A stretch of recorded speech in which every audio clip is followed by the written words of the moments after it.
Hi, welcome to Perri Pierre podcast. I'm your host, Perri Pierre. Our guest today is Mr. Richard Lawson. He's an actor who has starred in movies and TV.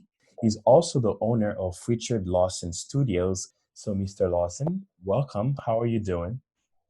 I'm doing great, thank you, and thanks for asking me to be on this. No problem.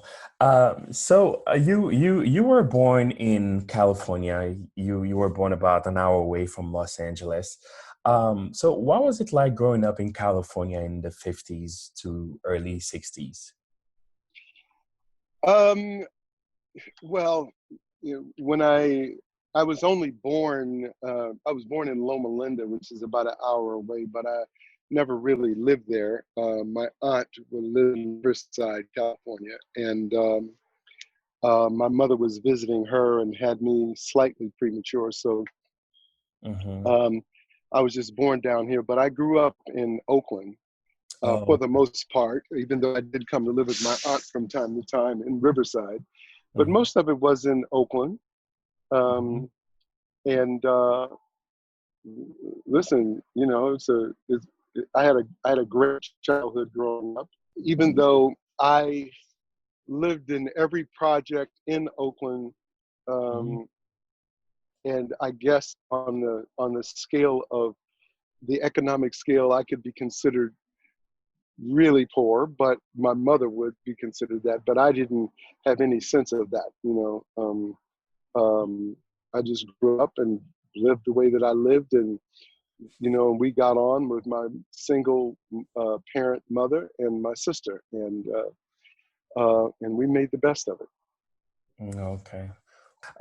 Then you were drafted by the U.S. Army and became a medic, and then you served in Vietnam for close to 2 years before returning No, back just to 21 months, I think.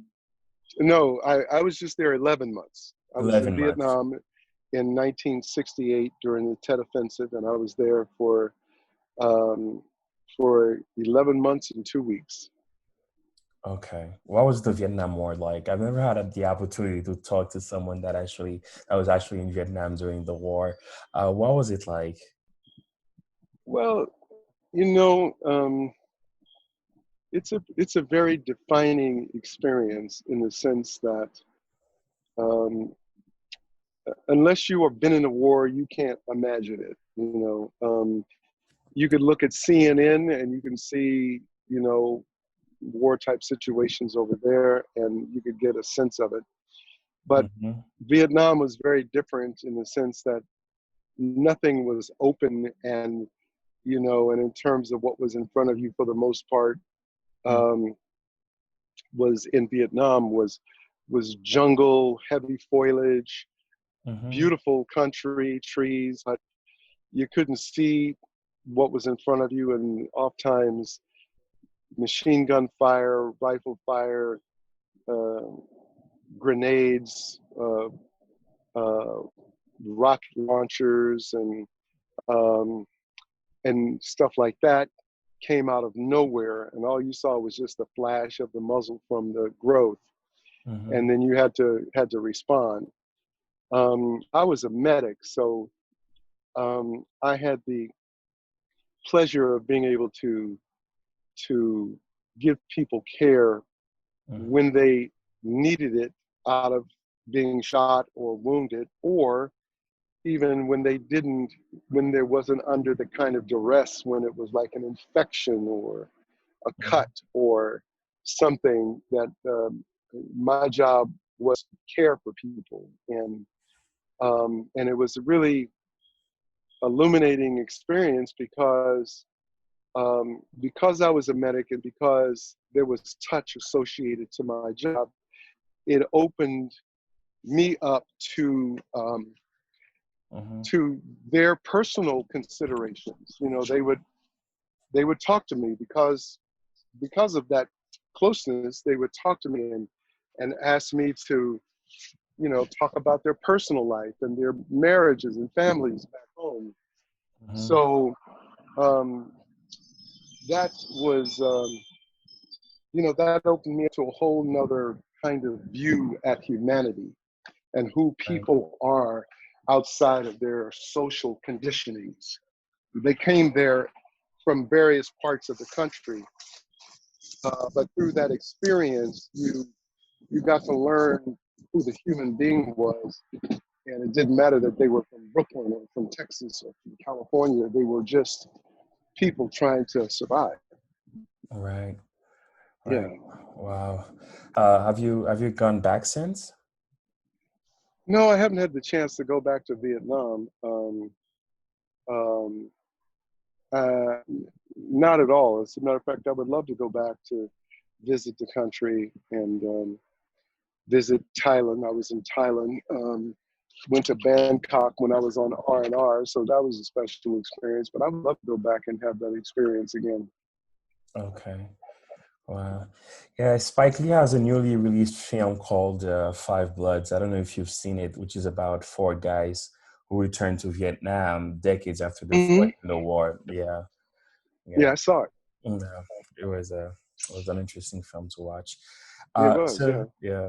And then so after Vietnam, you returned to the US and then you enrolled in college and with an aspiration to then go to law school.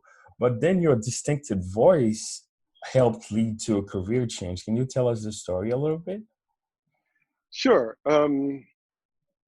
After I got out of the service 3 months early, the only college I could get into that quick was junior college. So I went to Chabot College in Hayward. Mm-hmm.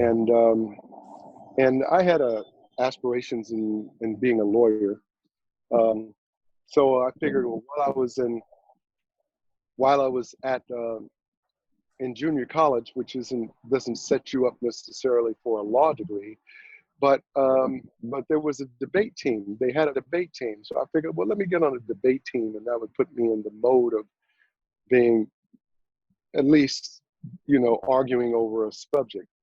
And while I was in the department, talking to people about the debate team, Mm-hmm. this woman walks in and said, "Whose voice is that?" And nobody said anything. And I eventually said, "Well, what voice are you talking about?" She said, "That's it. You're the one. What What are you doing at 3:30 today?" And I said, um, I hesitated. She said, "Good. Come to room 708. I want you to read something." And so I did. And her name was Dr. Barbara Murtis. And Mhm. she went on to be really one of the first mentors for me. And so I joined the Readers Theater group, the forensics team, Mhm. and I became the state champ, and I was undefeated. And Oh then wow. the drama coach asked me to do a musical called Golden Boy, because I had a good speaking voice, and he thought, well, you know, I don't know why he thought I should be able to do this musical. And I said, yeah. And so I learned how to sing, um, and learned how to do what I can do to learn how to act as quickly as possible. And then the rest is history. So what was it about that experience that made you feel like, hey, this is where I belong? Dr. Murtis had me to do a stage reading of Antigone. And Mhm. because of the way that um, my voice and the emotion I put into it, um, I got a reaction from the audience, and that was really surprising. They liked what I did, and so that was pleasing. So that gave me a taste of performing, Mhm. and it was through that taste of performing that there was a perfect marriage with. I was an athlete in high school and in college. I played football, so there was a performance component there, and that I appealed to. And then on the on the on the Readers Theater side, and then being on the debate team, I had to perform there as well. When you did your readings, and I did really well. People always responded strongly, so it was just a natural, you know, step for me to go into acting. Yeah. So, and then your first professional acting job was in a play called No Place to Be Somebody with Ben Viren. How'd you get that role? Did you have to audition for it? I did have to audition. I had to audition a couple of times for Charles Gordon, who was the director, writer, and it, you know, and I got it, and it was me and Ben Vereen and Philip Michael Thomas and some other wonderful actors. And we had that was my first professional gig in San Francisco. And then I went from there to the national company. Well, that was the national company because we replaced the original cast of No Place in San Francisco, and they went on to Chicago. So we started the second company was formed in San Francisco, and then we went from San Francisco to Detroit, and then from Detroit to Baltimore before the play closed down. Oh, okay. Yeah. Yeah. But you've been in other plays since then, including Othello. You won some awards for playing in Marini's Black Bottom. Which character did you play in that? In Marini's Black Bottom, I played Levy. You played Levy? Yeah. Oh, wow. In college, I used to, that was my favorite play in college. And I used to do the monologue from Levy, like the one that says, Levy got to be Levy, blah, blah, blah. Oh, wow, that's interesting. Yeah. I feel like for many Black actors and theater people, August Wilson is sort of like their champion. Does he rank among your favorite playwrights? He's certainly all the stuff that I've done or read, I've always enjoyed his writings in terms of either seeing it or reading it or being in it. But you know, I have a love for. I've done like most of Richard Wesley's plays. I've done other plays that I've had such great, even Shakespeare. But I've done many plays that I've had a great time doing, and I love the material and love the characters that I played. Tell me about Richard Lawson Studios. Well, Richard Lawson Studios was formed out of I was a mentor and a protege. I mean, I was a mentee of Milton Katselas, who was probably considered, he was arguably one of the best coaches in acting coaches and teachers ever. And so I became a protege of his. I eventually started teaching for him in 1980. I did several plays with him, one of which was Streamers, which I won the Drama Critics Award for. And in terms of being the protege to him, and he had one of the finest schools in the business. And then me being a protege, I wound up teaching many of the hundreds of famous actors that came from there.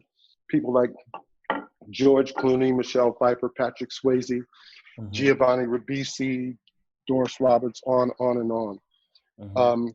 I eventually started my own school because I had a very unique concept that was sort of like contiguous to the Beverly Hills Playhouse and what Milton taught. And I just put a camera in people's hands and taught them how to become a better artist by knowing how to be a filmmaker, so that the actor could learn how to act based upon doing films of themselves, and they would learn how to be a better storyteller. They would learn how to edit, which really makes you a great actor because you know what works, what doesn't work. You learn about continuity, you learn about storytelling. Because you're directing, you're able to direct yourself. Because you're producing, you gain a respect for the business, because once you produce something, you will never be late again. Because if you're producing something and people are late, it costs you. It costs you time and it costs you money sometimes. And because of small budget, and independent films can't make it up. They have a location for a day. They have it from 6 to 6. You got to get that work in. If the actor shows up late, unprepared, then you're just messed. I mean, then it's you're in trouble. So being a filmmaker teaches you how to have a career. And I created the whole concept of the professional development program, and there's nothing else like it in the business. You can go to learn to be a filmmaker by going to NYFA, the New York Film Academy, or Los Angeles Film Academy.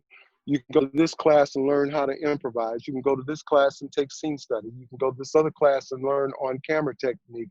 But because of my years in the business, and because I'm an actor who's worked for 50 years, and I understand what that part of the business, and because I'm a teacher, I understand the part of really helping people become better at the 360 degrees of show business, that this film, this class is a class that's able to give people the tools to be able to run this marathon of a career, because it's a marathon, it's not a sprint. The career is like a roller coaster. It comes and it goes and it comes and it goes. Lou Gossett told me 25, 30 years ago, he said, you're going to be discovered 15 times. And so you get hot and then you don't. And then it comes back and it goes away. And it just continues to do that. And you got to learn how to survive the marathon. So I teach people how to have a career, the 360 degrees of a career. Okay. Wow. It's written online that the three main areas of focus at your studios are acting, administration, and attitude. How often do you come across people that want to act but lack the latter two? Attitude is the first of those three. Attitude, you can teach people through a smile. Mm-hmm. You can't teach people through a frown. Mm-hmm. Because a frown means that it's closed off. Mm-hmm. That there are filters there, that it's guarded. It's driven by fear, mistrust, all of that. But when somebody has an attitude about something, and they have the aptitude for it, they have a reality about it, and they communicate well, then they can have anything, because they are deeply ensconced in it. I'll put it to you in a slightly different way.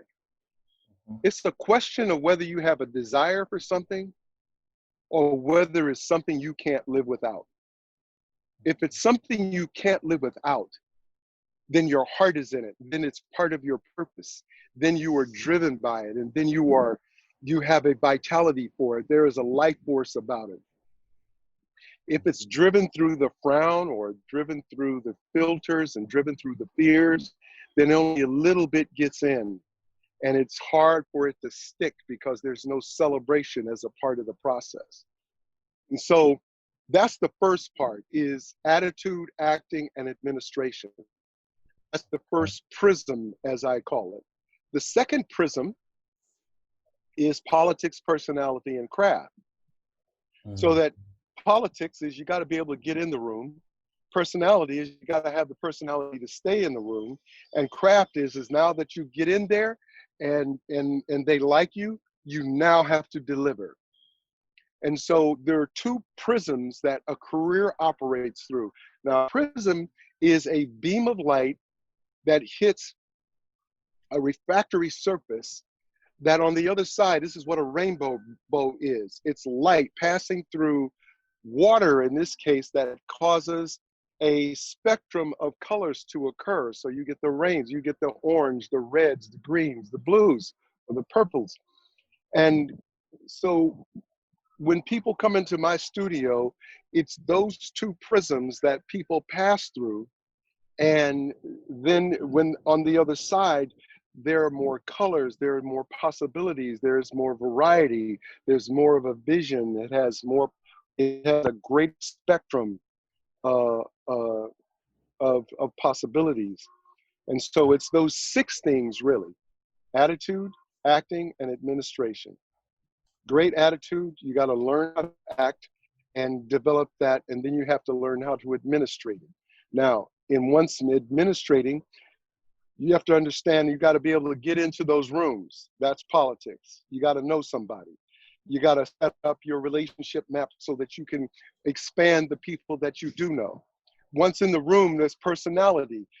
People have to like you. People have to be interested in you. I'm not talking about the fact that you're just trying to run for mayor and it's some false thing. You have to know who you are, and you have to be, you have to love who you are, so that people can see you and say, this is a great guy. This is a great person. Oh, he's funny. He's smart. He's this, he's that, and then when you get the opportunity, all that other stuff pays off: the acting, the attitude, the administration, the fact that you knew somebody to get in and they like you. Now you have an opportunity, and now, the rest is history. Wow. Yeah, that is extremely well put. So if you could define acting in one sentence, what would it be? Well, that's an interesting question. Actually, it's a very good question. Let me put it to you like this. I'm going to change the question a little bit, or reframe it. Somebody asked me, can you teach anyone how to act? And my answer is yes. Not everyone can play Hamlet. And if Laurence Olivier tried to play High Noon, forget about it. He would be awful. If John Wayne tried to play Hamlet, forget about it. He would be awful. That's not what he does. But John Wayne was a simple, kind of slow-talking guy who on the surface seemed to be sincere and honest, kind of like a salt of the earth kind of guy. So Westerns were perfect for him because that was like right in his wheelhouse. Yeah. So if you find a person and start with where they are, who they are, and start there with dealing with just getting them in touch with their assets and their liabilities so that they own themselves, you can find the right part for them. Now, and so therefore, will they be good in that? Absolutely. Because they are connected to something that's real for them, that makes sense to them, that they have a sense of logic about it, they have a reality about it. They can tell you what works for this character and what not, because that's what they are. So I take a guy who is a businessman, who's used to negotiating his deals and stuff like that in aircraft parts, became a multimillionaire guy in aircraft parts. He comes in and wants to learn how to act. And so therefore, let's find parts about that have to do with being a businessman, that has to do with negotiating something, that has to do with running a company, that's a guy that wears a suit and a tie, that sits behind a desk, that can handle people because he has employees, so he knows how to handle people. He knows how to talk to people. Find a part like that, he will kill it. Yeah. Then eventually you have him expand out from there, where maybe he can play a judge.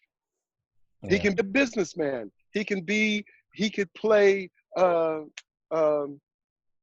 Street and be the guy who owned the business. And then if you find that you find his sense of humor, you find his sarcasm, and you operate from the person out. And as they get better and better, playing from themselves, then you start adding other colors where you stretch and stretch and stretch.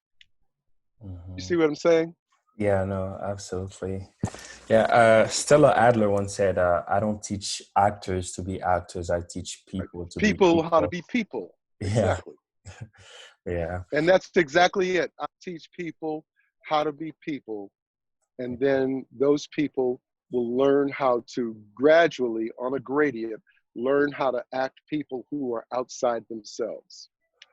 yeah. So you recently started WACO Theater Center. WACO, which you Mhm. mentioned, stands for Where Art Can Occur with Mrs. Tina Lawson. What are Yeah. some of your primary objectives with the center? Okay, so the Waco Theater Center is three components. Mm-hmm. One is that it's a theater center where we do service the community. We do plays and dance recitals, and we have music events, and we have consciousness building type events.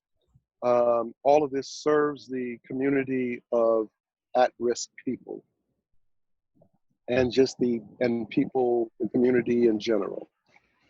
Um, and it's a full season of stuff that we do. The other component is that we have a mentorship program where we have over 90 kids in our mentorship program where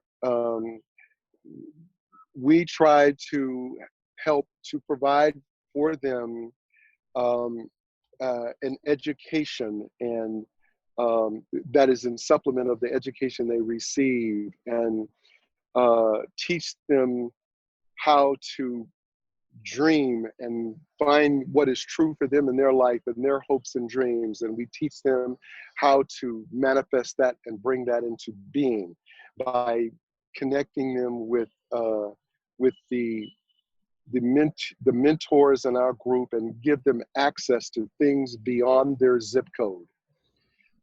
So we open up their minds and open up their hearts, and we use the theater center and art to help to do that. For an example, Mm-hmm.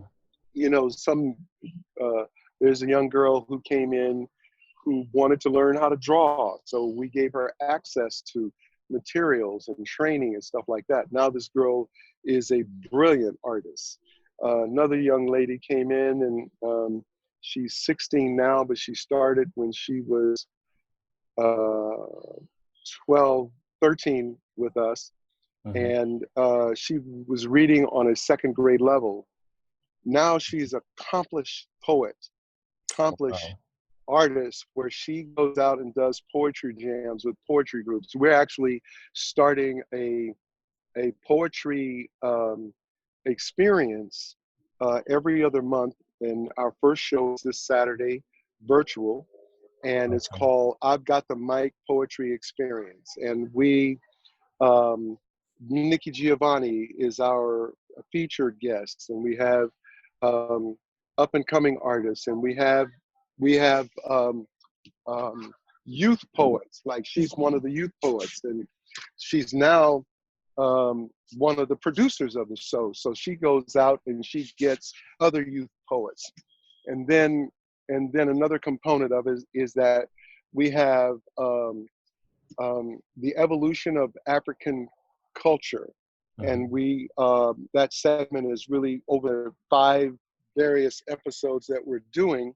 That particular segment is going to take us starting with Ghana before the slave trade and look at the world of dance, music, fashion, literature, and cuisine, Mm-hmm. culinary, and we look at Ghana and we look at the evolution of all those aspects of Ghanaian um, uh, culture and how it influenced Brazil and Jamaica and Haiti and Cuba in the southern part of the United States. And so this evolutionary process is going to take us through there so that the ultimate goal of that, of course, is to interface African Americans with their African culture so that they can gain an appreciation of where they came from, so that they can recognize the traits that we have today, that a lot of those traits that we have, the resilience that we have, the ability to take manure and turn it into fertilizer, the way we did with food, all the soul food is just was all throwaway stuff. that the slaves turned into delicacies and gourmet type foods. And so it is an appreciation of our evolution as Africans to African Americans, and to bring the year of the return. Last year was marked 400 years of slavery, and this is the beyond the return.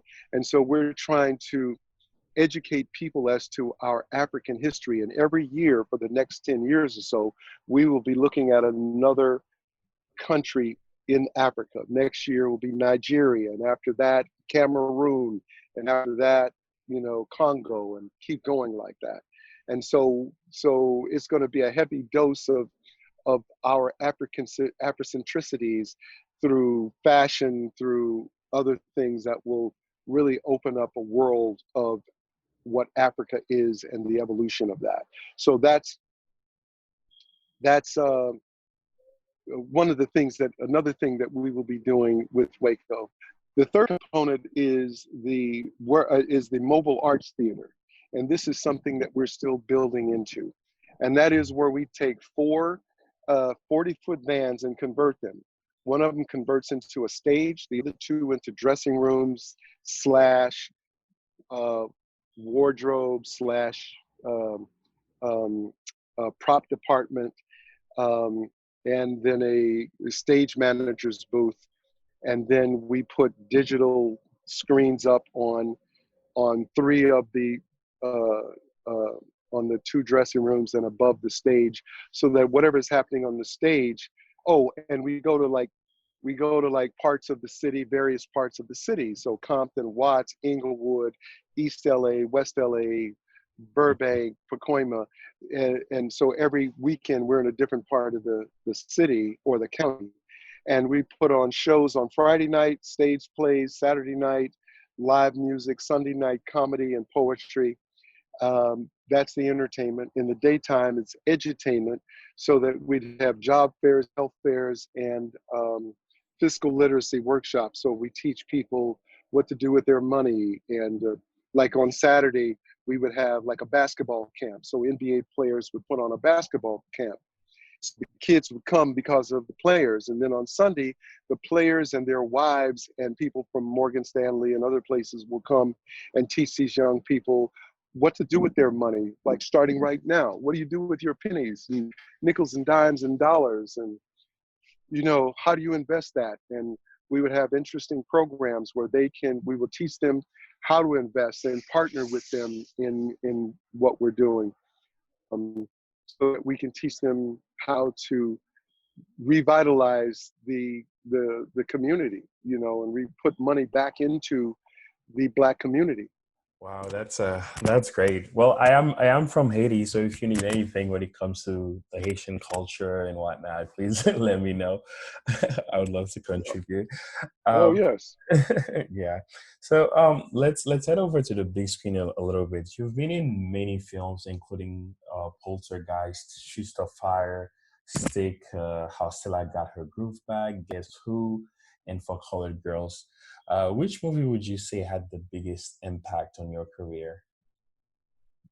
Well, the one that had the biggest impact on my pocket was Poltergeist. Oh yeah, that's important. Do you remember? What do you remember the most about shooting Poltergeist? Well, Poltergeist was an interesting. First of all, it was working with Steven Spielberg. That Yeah. was a joy in and of itself. To see somebody who mastered their career and became a great artist. So it was great working with him. The sort of interesting details in regards to interesting detail in regard to Poltergeist is that they thought that the film was haunted because the little girl died at the age of 6 from some rare intestinal thing where her body poisoned itself because her bowel was twisted and locked up, so she couldn't digest food. So the acid, the poisons that were created killed her. I don't know what it was called. The girl who played the older daughter was bludgeoned by her boyfriend. Um, I was in a plane crash in 1992 where, U.S. Air flight 405 crashed on takeoff, and I was one of the lucky ones that was able to survive. So they thought that the film was really cursed and haunted. Um, and now the irony is that has always been such a popular film that the residuals that I get on that movie are like no other project that I've ever done. Mm-hmm. Because there were so few actors in the movie, that the amount of money that they paid to the talent, which is negotiated, and it's a set amount. Normally what happens is that the money that they give talent is divided up by the number of talent that's in the film. Mm-hmm. Well, Poltergeist only had maybe about 10 or 12 people in the entire film. And so we still get heavy, sometimes I still can't believe how much money I get from Poltergeist. So I probably made 100 times as much as I got paid in that movie, and I got paid pretty well. So, Mm-hmm. needless to say, I'm real happy about Poltergeist. But in turn, and maybe it has had the impact, but impact is an interesting thing. It depends on what you're talking about. Impact on a personal level or impact on a career level. Um, um, the way that I see impact, I was impacted by my first experience in No Place to Be Somebody because it was the first, and being out on the road in that play and what it taught me was a wonderful experience. Being the play Streamers that I did with Milton, which sort of turned my career around because it became the play to see in LA, because that play was so terrifying for people that we ran from December to April, and during that time 14 people got carried out on stretchers from having a heart attack or passing out, all men. And so the power of that play, and all of that was generated by the character I played, Carlisle, because I killed 2 people in the play. Mm-hmm. That was impactful to me as much as anything in my career. But being in Poltergeist, being in How Stella Got a Groove Back, um, going all the way back to Coming Home with Jane Fonda, Mm-hmm. or even the first film that I starred in, which was called Scream, Blackula Scream. Oh, not I co-starred in that, but that was my introduction, and then to film, and then Bogart was the first film, later called Black Fist, which is the first film that I was the star of. Mm-hmm. Um, there were certain television things that you know a lot of people remembered All My Children, or not as many people remembered Days and Nights of Molly Dodd, but it was one of my favorite things to do because of just the nature of the beast, and the kind of part it was and the kind of series it was. So I don't do anything unless I love it.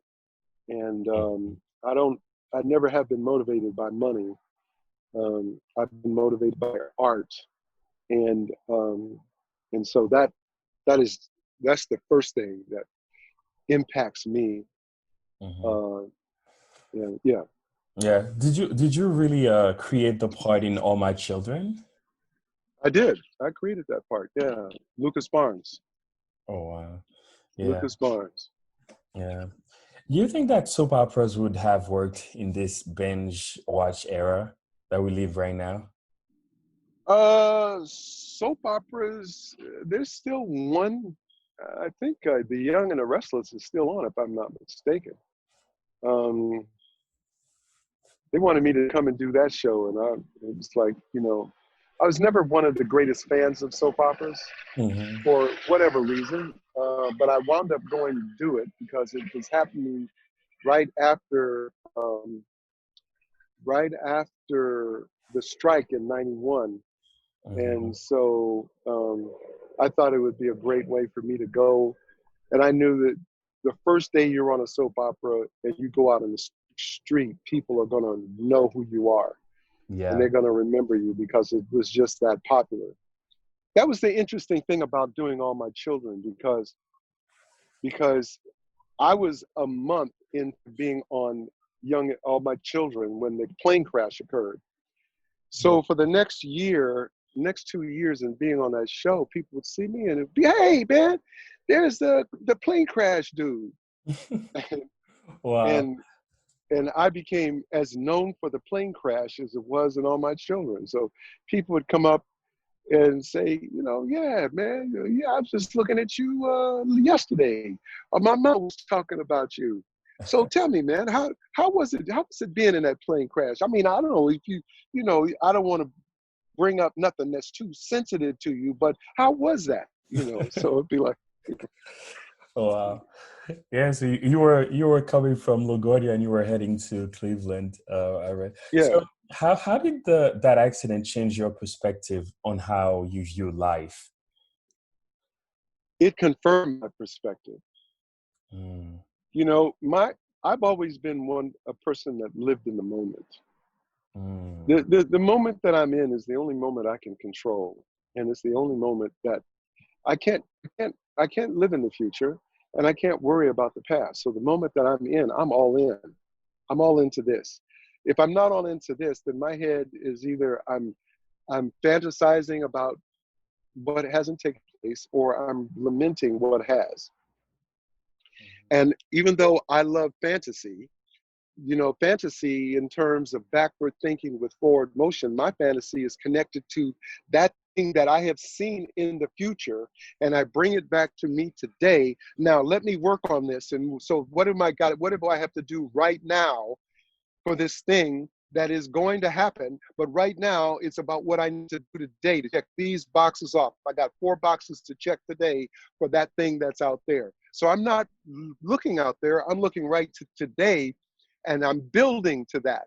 Now, what's behind me, I know that looking through the rearview mirror, I can't drive very fast. If I back up, I can only go so slow to back up, and everything is reversed. But if I look in the windshield in front of me, I can see where I want to go, what I want to do, and I can see and control what's going on around me. So right now, I'm just looking out my windshield at what's in front of me, and that's all that I can deal with. And if I make the most of that, and this is what the plane crash taught me, live my life as if I don't have a tomorrow. mhm. Live my life 100.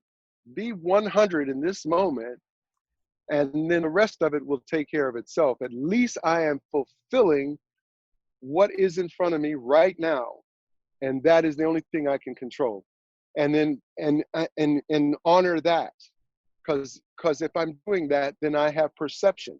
And if I have perception, what I didn't have that day is that I would be able to recognize, because I would be able to feel the energy of what's going on, and I would know, do not get on this plane.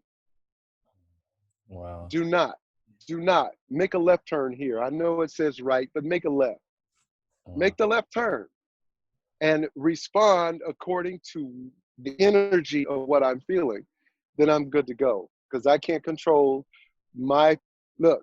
It's either lamenting your fate Mhm. or building your destiny. Mm. I can control my destiny more than I can manage my fate. Wow. One will take care of the other. Destiny will help to determine your fate. Your fate will bring a faster source to your destiny if you're focusing on just, oh my God, oh, a black cat crossed my path. Oh, I walked under the ladder. Oh, I broke the mirror. And you start focusing on being fearful of what's going to come. Or you focus on picking up the damn broken glass and going and buying you a new mirror. Yeah. Yeah. Man. So there are many people young aspiring actors today want to become actors just for the fame. You know, they don't really want to study acting. They don't want to research anything. Some of them don't even want to watch movies. But you are someone who has gotten the recognition, but you not only studied the craft, but you've become an advocate for studying it too. You teach acting. Your studio has helped a lot of actors get better on their craft. So what would you say to aspiring actors that are just in this for the fame? Um, well, first of all, those people are called dilettantes.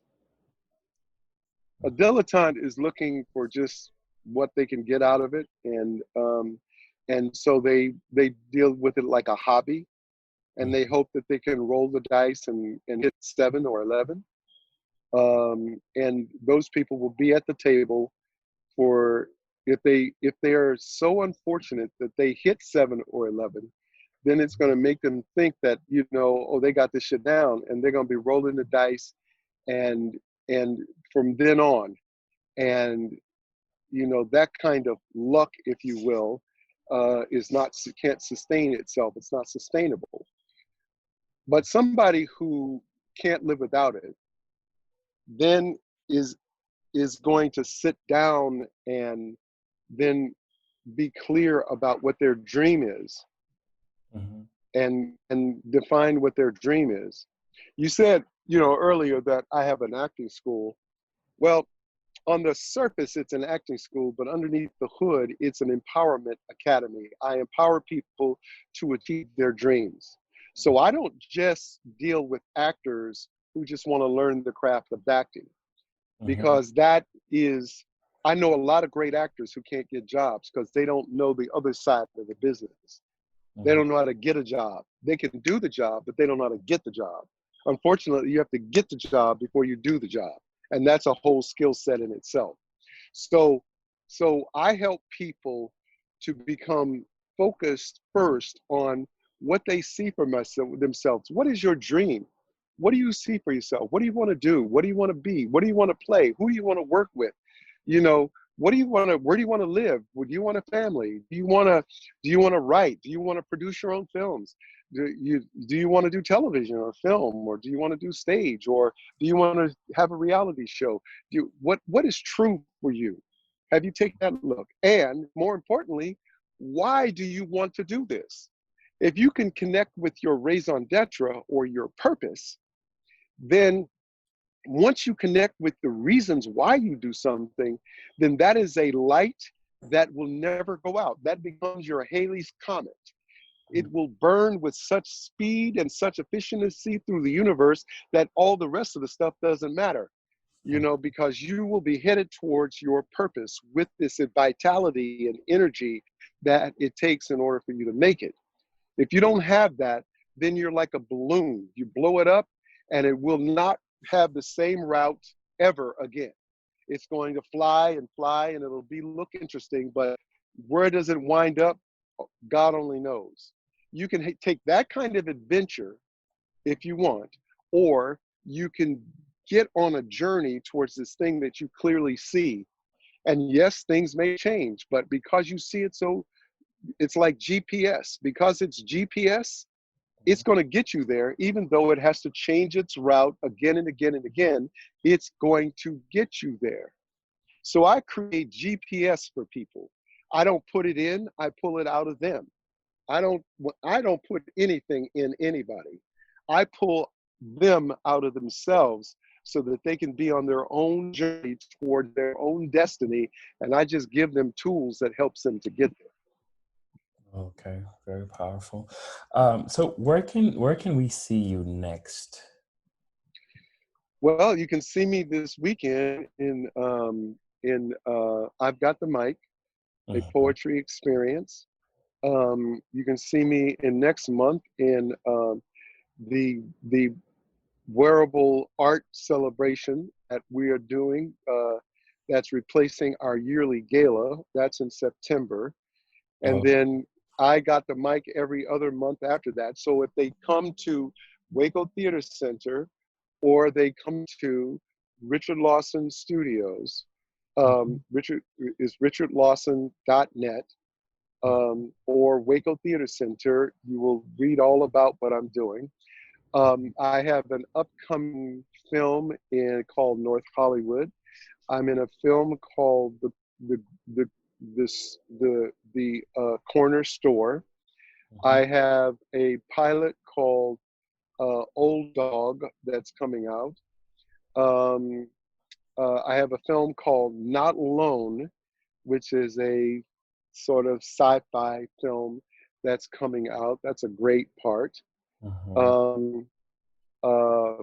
I am doing a documentary called The Time Is Now, which is an amazing project. I have a master's class every Saturday morning at 10 a.m. That you can go to the Richard Lawson Studios and find that out. And I have all kinds of wonderful projects that I'm involved in. I'm really excited about this. Between my Angels and Warriors, that's the mentorship program, I teach them how to be I've taught them how to be filmmakers. Anyway, I got a lot of cool stuff coming up. Oh, okay. Wow. Before I let you go, I know you're the father of Bianca Lawson, also an actress. What's your favorite Bianca film?